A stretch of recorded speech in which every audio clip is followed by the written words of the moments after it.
لیکن اس کے باوجود یہ اپنے ارادوں سے باز نہ آئے تو جون 2019 میں ان کو جب یہ اپنے گھر کے ٹیرس میں کھڑے تھے تو فائر مار کے قتل کر دیا گیا، اور اس کا الزام اس اسٹیفن ارنسٹ پر لگا۔ اسٹیفن ارنسٹ پر ایک اور عراقی باشندے احمد کے قتل کا بھی الزام لگا تھا۔ احمد عراق سے آئے ہوئے تھے اور انہوں نے سیاسی پناہ لی ہوئی تھی، لیکن اس کیس میں ان کو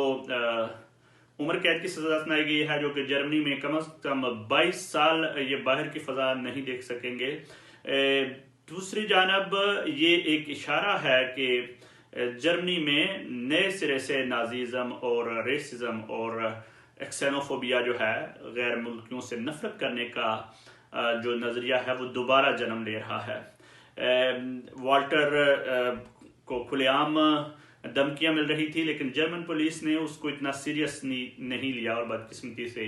یہ قتل ہو گیا۔ بہرحال اس سزا سے یہ امید کی جاتی ہے کہ جو ریسزم پھیلانے والے نئے نازی ہیں ان کو ایک بڑا واضح پیغام جائے گا۔ دوسری جانب ایک پیغام یہ بھی ہے کہ اگر کوئی مسلمان شہری کسی ریاست میں دہشت گردی کرتا ہے تو اس کو تو میڈیا بہت بڑی کوریج دیتا ہے، لیکن اگر کوئی وائٹ شہری اگر اپنے ملک کے اندر دہشت گردی کرتا ہے تو اس کو اتنی زیادہ اہمیت کیوں نہیں ملتی۔ اقوام متحدہ کی ہیومن رائٹس کمیشن نے اٹلی حکومت پر یہ الزام لگا دیا ہے، بلکہ یہ ثابت کر دیا ہے کہ 2013 میں جو کشتی حادثہ ہوا تھا جس میں 200 لوگوں کی جان گئی تھی، وہ اٹالین حکومت کی سستی کی وجہ سے ہوا ہے، اور اٹالین حکومت ان تارکین وطن کی زندگیاں بچانے میں ناکام رہی ہے۔ 2013 میں بدقسمتی سے ایک شپ روانہ ہوا تھا لیبیا کے ساحل سے،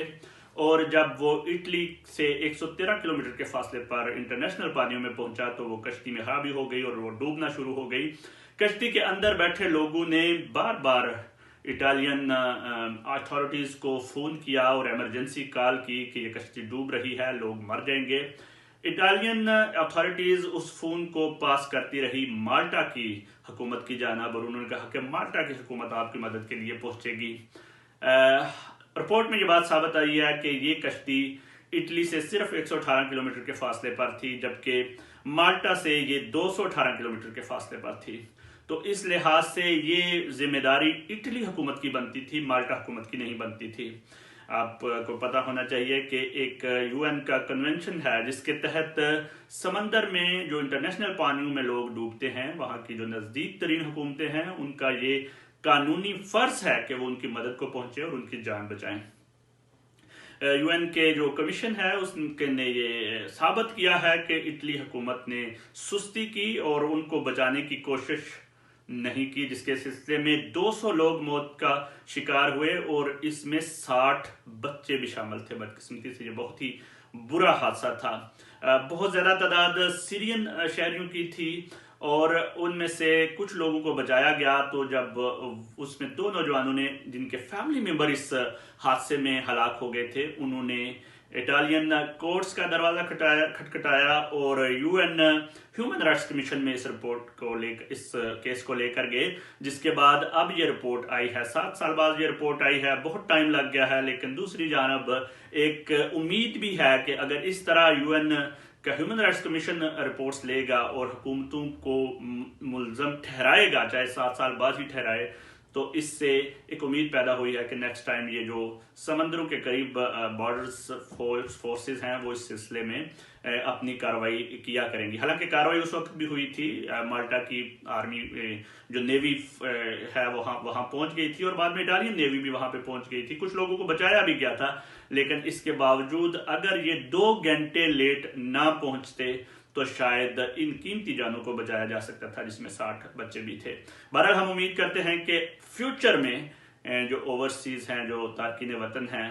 ان کی زندگیاں اتنی ارزاں نہ ہو کہ وہ سمندر کی نظر ہو جائیں۔ پاکستان کی سول ایویشن اتھارٹی نے ایک نیا سرکولر جاری کر دیا ہے تمام فلائٹس کو، جس کے تحت یہ اعلان کیا گیا ہے کہ جو کورونا کا PCR ٹیسٹ ہے وہ 96 گھنٹے کی بجائے 72 گھنٹے پہلے ہونا چاہیے، وہی قابل قبول ہوگا اور وہی مسافر پاکستان جا سکیں گے۔ ایک جانب تو یہ قانون ایک لحاظ سے سخت ہے کیونکہ یورپین ممالک میں پرائیویٹ لیبارٹریز کا کام بہت کم ہوتا ہے، موسٹلی لوگ سرکاری لیبارٹریز سے ہی رزلٹ لیتے ہیں، اور سرکاری لیبارٹریز میں بھی بہت زیادہ ٹائم لگ جاتا ہے اپوائنٹمنٹ وغیرہ لینے کے لیے۔ تو حکومت کو میرے خیال میں ان اقدامات پر بھی غور کرنا چاہیے، اور دوسری جانب جو حکومت ہر دفعہ ایک بہت بڑی زیادتی کرتی ہے اوورسیز پاکستانیوں کے ساتھ کہ جو ہی سرکولر جاری ہوتا ہے اس کو فوراً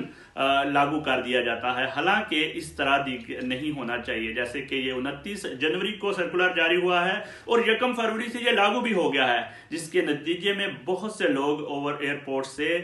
واپس آئے ہیں، ان کے پاس ٹکٹیں بھی تھی، وہ جانے والے تھے، لیکن کچھ فلائٹس نے کہا کہ نہیں جی آج 31 جنوری ہو گئی ہے تو آپ واپس چلے جائیں۔ میری حکومت سے یہ پرزور اپیل ہے، اور جو